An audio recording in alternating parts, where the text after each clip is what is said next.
if you are finding that at the minute you are struggling financially with being able to keep on track and keep to budget, then I highly recommend a no spend month or a no spend year to help you out. So let's prep for a no spend year.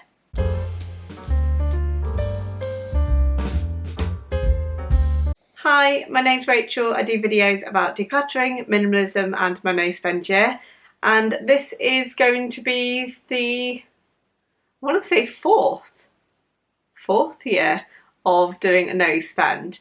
For a no spend month or a no spend year, this is when we reduce down how much we're spending in different areas. That is kind of the excess money or the spare money that you might have, and there's probably more than you think, and we're going to go through the strategies for how to best succeed at a no spend year. So there's lots of reasons why you might want to take on a no buy year, and the obvious is to save a lot of money. Not spending means there's more money in the bank for you, either for paying off debt or for savings.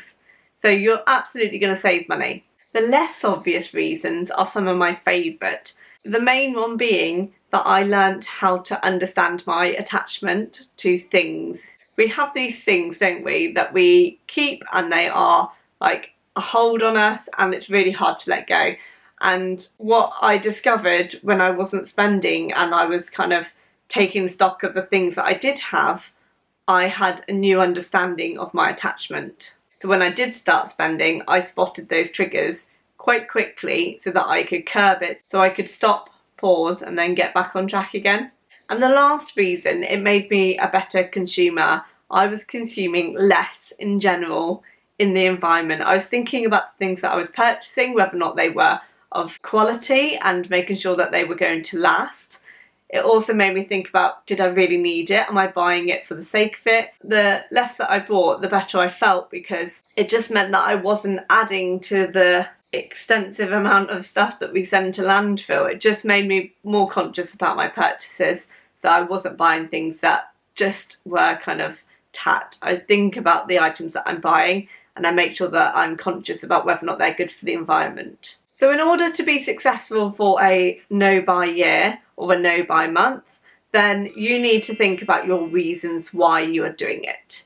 You need your motivator. You need to know what it is you're working towards, because that little motivator is key. It's going to get you going again when you are in a difficult patch. It's going to help you when you're struggling and feeling overwhelmed. It's going to help you persevere when you are kind of getting itching to start spending again.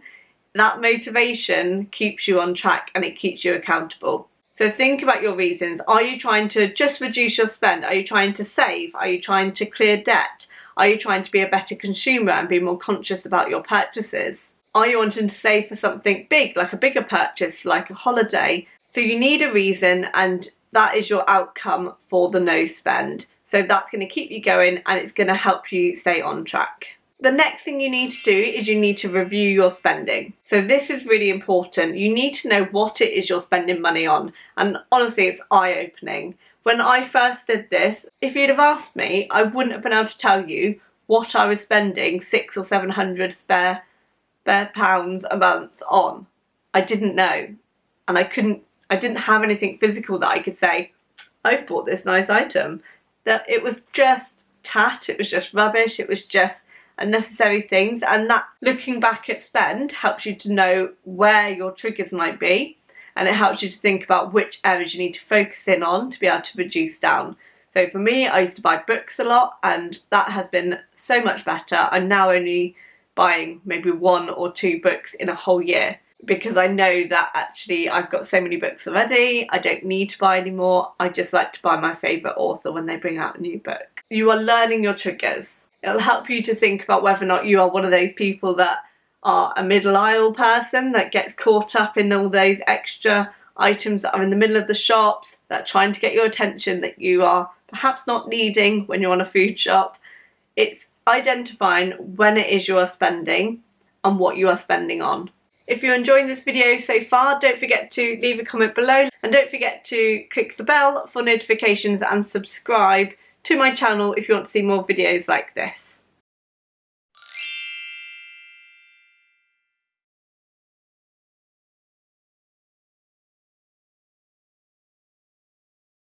And this leads nicely into your creating of your own rules.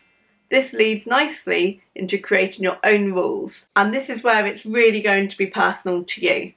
I have a set of rules that I go by, so I'll share some of those with you shortly.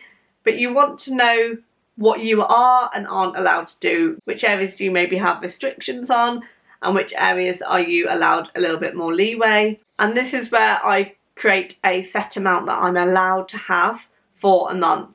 So know what it is that you are going to be allocating to yourself, because there are things that come up and those kind of things need to be dealt with or paid for. So you need to have that money available, but you need to think about what the limit is in how much you're going to spend in these areas. At the minute, I've been giving myself a budget of about £100 a month, and some months that has worked really well and some months that has not worked. It's about knowing what you think is going to be working for you. So an example of some rules might be that you're only allowed to buy replacement makeup or replacement items rather than just buying excess. You need to get in the habit of using things up and only buying replacements if you don't have a spare. The same goes for only buying replacements maybe when an item of clothing is damaged. It might be that you're allowed to spend money on social activities, but you're not allowed to spend money on homewares. So think about which rules might be most applicable to you. Next thing you need to do is automate either your savings or debt payments so that you are automatically taking that money out so that you cannot spend it. This is really quite key. I always do this right at the very beginning of the month. I set my bills to come out by the 2nd of the month, and any extra money that is left after the 2nd, that is my spare money, or it's for petrol and food. So it means that I've got all my other direct debits that are regular that come out, and I can easily track how much I've got left. So I don't have to keep thinking and working out what I'm doing. So I automate then my savings to come out from the 2nd. I know that that amount of money is going to go straight away so that I don't have it sat in my account being tempted to spend it. So decide what you're doing. Are you going to automate extra payments to your debt or extra payments into your savings account? You don't have to set it as a direct debit, but it's really handy if you can automatically do that at the very beginning of each month so that you are not tempted to spend. Your next tip is to continue to track your spend. And this is where people get a little bit lost, and this is where people often fall off the wagon, so to speak. This is why I have a budget planner, and this is why I collect my receipts for anything that is spend, food or petrol, and then I track it. So I track all my spend here, and I say how much I spent when and what it was in which category. So I itemise the categories so that at the end of the year, I can then go and look through and see how much I spent within each category. So I know how much I spent on clothing, how much I spent on books, how much I spent on makeup, for example. So having that each month though is really handy for the food shop. So I know after each week how much I've spent and if I'm on track. If I know I've overspent one week, it means that I've got the opportunity the next week to reduce down the spend. So it does make it easier if you are regularly checking in. So I highly recommend once a week that you update your budget planner and you track your receipts. The next thing you want to do to make sure that you're really successful is to tell people that are really important to you that you're doing a no spend year. If they know that you are trying to not spend too much money, they can be a little bit more mindful about the activities they do with you and make sure that they are a little bit more budget friendly. You're not saying to them that they have to all be free activities, you're just saying that you need to be mindful of your activities. So you decide how you want that conversation to go, but I do find it's really helpful that key people that I spend the most time with know what I'm doing, because they can help me be accountable, they can check in with me, they can make sure I'm okay, and they can also give me an opportunity to share how I'm getting on. So it makes it a bit more interesting, you get to have conversations about it, and it makes you a little bit more accountable. The next thing, which is connected to that automating of savings and paying of debt, is to make sure that you have got sinking funds set up for what you need through the year. It might be that you have a sinking fund that covers any birthdays that you might pay for, any gifts that you might have in the year that you need to buy. You know roughly who you might be buying for, and you could give a rough budget for how much each person would be, and then try and set that money aside at the beginning of the year so that whenever a birthday comes up, you have got a pot of money that you are buying from, and you don't have to use any other money or any other spare money or your spend money to pay for it, because you've already allocated for it. The same goes for Christmas. You can have a sinking fund for Christmas.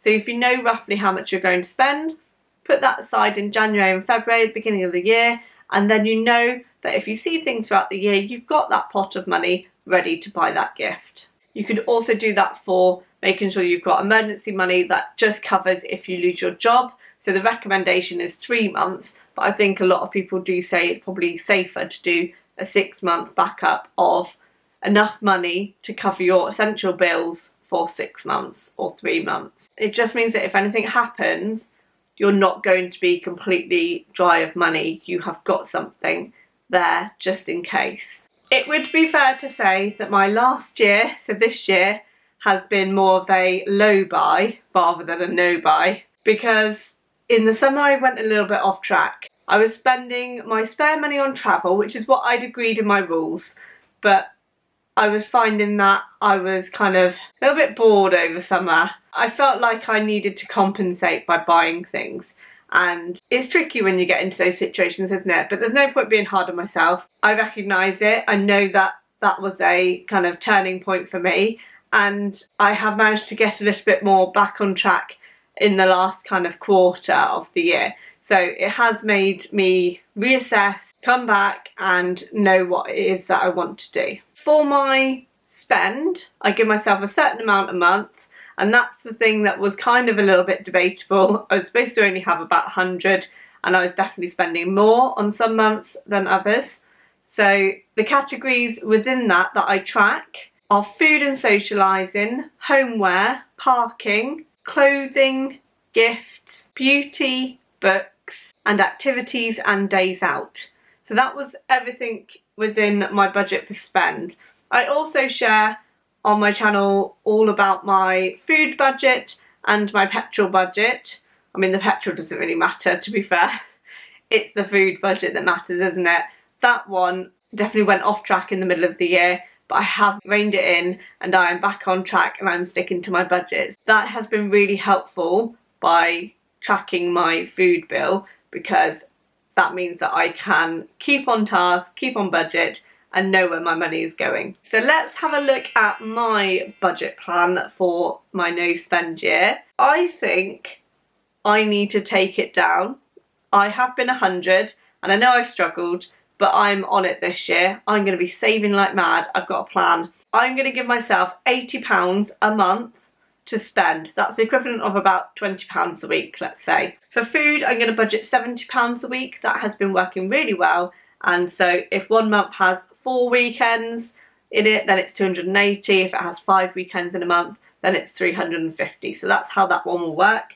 And for petrol, I'm going to budget £35 a week. I have a feeling that I don't really need to track that one, so I might stop that one. I will track it for my own personal benefit, because I like to see how much the petrol prices is going up and down, and just checking that I'm using the right literage. But I don't think I'm going to share that with you, because I don't think you want to know about my petrol. With spare money, I do want to allow myself to buy tickets to events, music events, or kind of days out thing. That's not going to be in my spend allocated amount.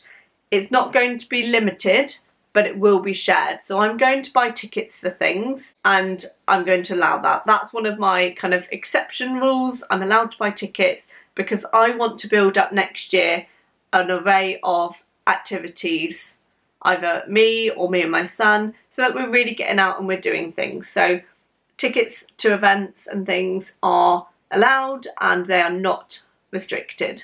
So how I set up my budget planner. So I've kind of said already, I've got quite a few empty pages which I don't really use.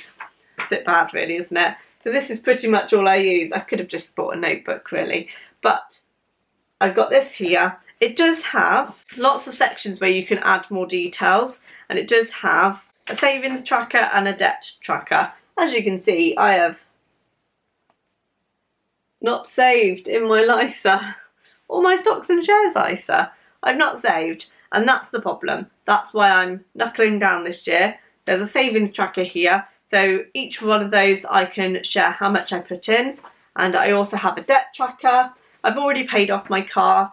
I just have a credit card that I pay off each month, so that doesn't really need to be tracked. So I don't really have debt to track, but I do have savings to track. So that might be really helpful if you are trying to pay it off. I suggest you have each section kind of filled in, and then each month when you make a payment, mark it off and reduce down what you've got left, reduce down the balance. So it just helps you to keep on track. They do have summary sections, so that's what I'll use to track the end of the year in each category, and it does have some dotted pages as well. So whilst I usually have a Go Girl budget planner, I've got a very similar one. I've gone with a wire bound planner, and this one I got off of Amazon, and it's very similar in style. It still gives me the opportunity to set some financial goals. It still gives me spaces to track debt and to track savings, but it also gives me my expenses tracker that I need for my everyday expenses. It's colour coded along the edges for the different months of the year, so it means I can easily look at each month, and then I've got space to review. It gives me opportunities to do an overview and also the whole month and just check that it was what I'd predicted. And then also I've got the space for the daily expenses. There's also space for a Christmas budget plan. So this is a great opportunity for next year if you're thinking about making sure you're getting that sinking fund ready and planning your gifts and knowing how much you're going to spend. It will help you. It's also got the summary of the year pages and a notes section. So that's my planner for this next year.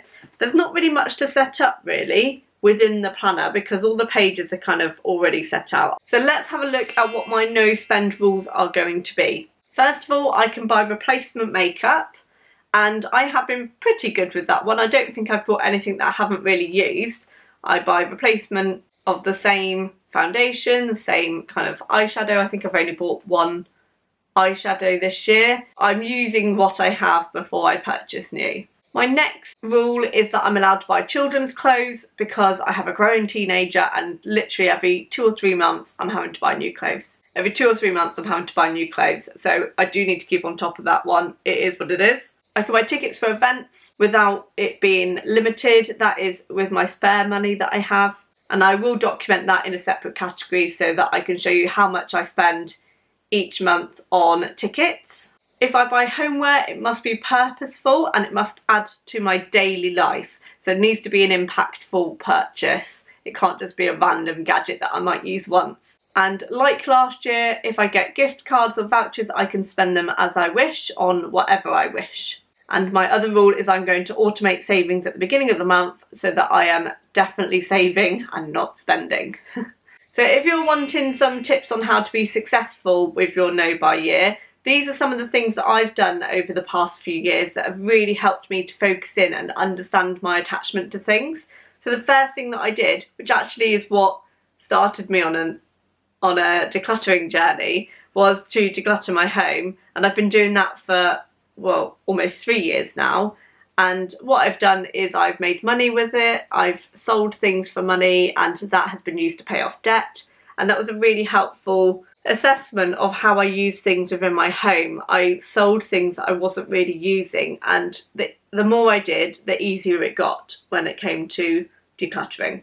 So you can start little acts at a time. So I share little acts of decluttering on all of my social media channels. One little thing to do every single day, one area that you can focus on so that you can keep chipping away at the clutter. I have written a book, The Little Acts of Decluttering, which is also available, and I have made it into a diary. So all of next year's Little Acts of Decluttering are mapped out for 2024. So if you want to follow along and make 2024 your year for decluttering, then do have a look at that. It's really worth thinking about how you could be proactive in the decluttering.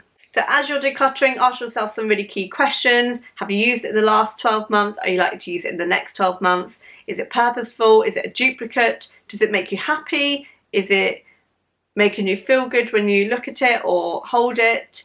Is it an item that is past its date? Is it expired? You might have expired medicine, expired food, or expired makeup that's been open too long. Think about whether or not it is still in date and decide if it's something that if you broke it or it got lost, would you replace it? That's a nice question to ask yourself about some of the items. Makes you really think about whether or not you would value it again if you had it again. My next tip to help you with the no spending is to unsubscribe and unfollow anybody that's encouraging you to spend money, or the shops that you normally buy from, the newsletters that you get on your emails for various different companies that you might normally spend with.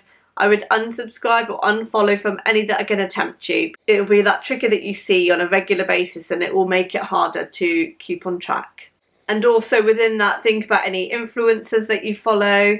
Are they encouraging you to buy things? If they're showing you lots of outfits all the time, does it make you want to buy outfits? Is it tempting you too much to see those examples in your feed all the time? So have a real think about what it is you want to follow to help you be motivated.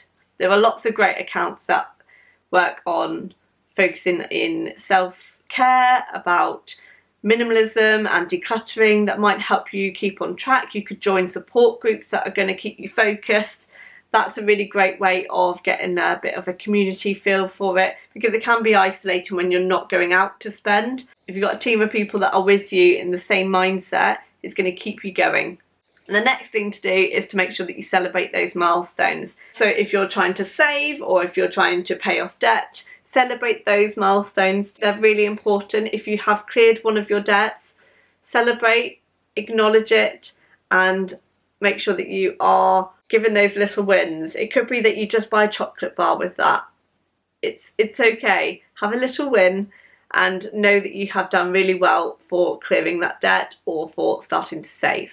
Another thing that I'm going to do to keep myself on track is I have ordered, and I'll share a picture here, a 100 envelope saving challenge that is going to help me to save cash when I've sold things, or I'm going to take it out of my bank to help me to keep on track. But I'm going to start saving cash, and I'm going to do it with a purpose. So with this wallet, this one here, you save the number of pounds from 1 to 100. So there's 100 envelopes and each of them are labelled with a number, and that's how many pounds you put into that envelope.